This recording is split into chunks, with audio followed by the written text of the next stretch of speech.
मेरे YouTube channel dental remedies में आपका स्वागत है। आज मैं बच्चों में पाई जाने वाली कुछ हैबिट्स के बारे में बात करने जा रही हूँ। कई पेरेंट्स, यंग पेरेंट्स बहुत परेशान होते हैं इन हैबिट्स की वजह से और समझ नहीं पाते कि इनको कैसे तोड़ा जाए, क्योंकि इनका कारण नहीं जानते हैं कि किस वजह से वो हैबिट्स बच्चे में आई हैं।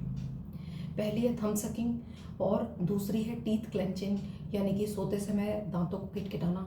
कई बच्चे दिन के टाइम भी दांतों को किटकिटाते हैं, तो यंग पेरेंट्स बहुत परेशान होते हैं। इन हैबिट्स के लिए हमारी डेंटिस्ट्री में कुछ अप्लाइंसेस बनाई जाती हैं जिनको हैबिट ब्रेकिंग अप्लाइंसेस कहते हैं। आमतौर पे क्या होता है कि अप्लाइंसेस तो बना दी जाती हैं, बच्चे को फोर्स किया जाता है कि उसको पहने।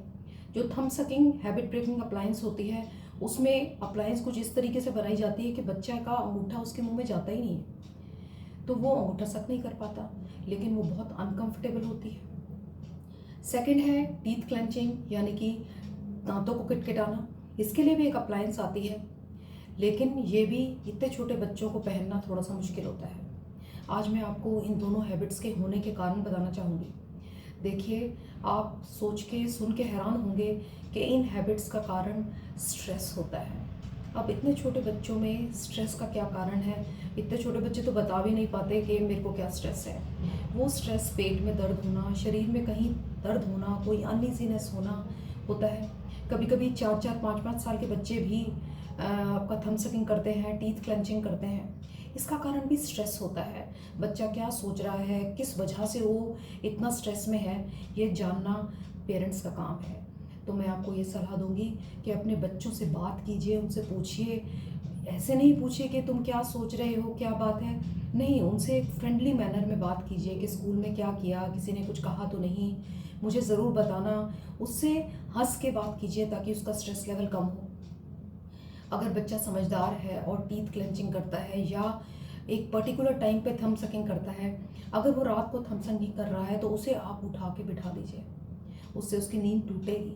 आप 2-4 बार ऐसा करेंगे। टीथ क्लेंचिंग भी कर रहा है तो रात के टाइम उसे उठा के बिठा दीजिए, उसे हिलाइए नहीं।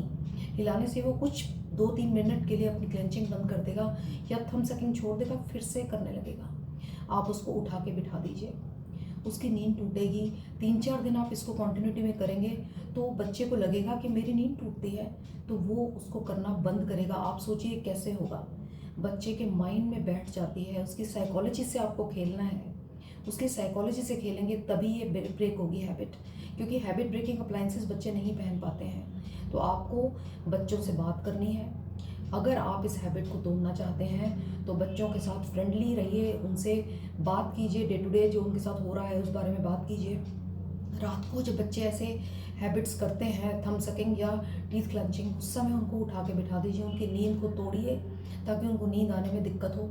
4-5 दिन जब उनके साथ ये होगा तो उनके साइकोलॉजी में ये बात बैठ जाएगी कि मुझे ये नहीं करना है, वरना मेरे पेरेंट्स मुझे उठा के बिठा देंगे और मेरी नींद टूट जाएगी।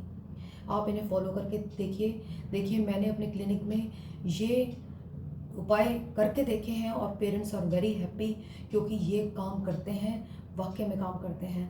आप इनको करके देखिए। अगर आपको मेरी वीडियो अच्छी लगी है तो प्लीज़ मेरे चैनल को सब्सक्राइब कीजिए और इसे लाइक कीजिए और शेयर कीजिए।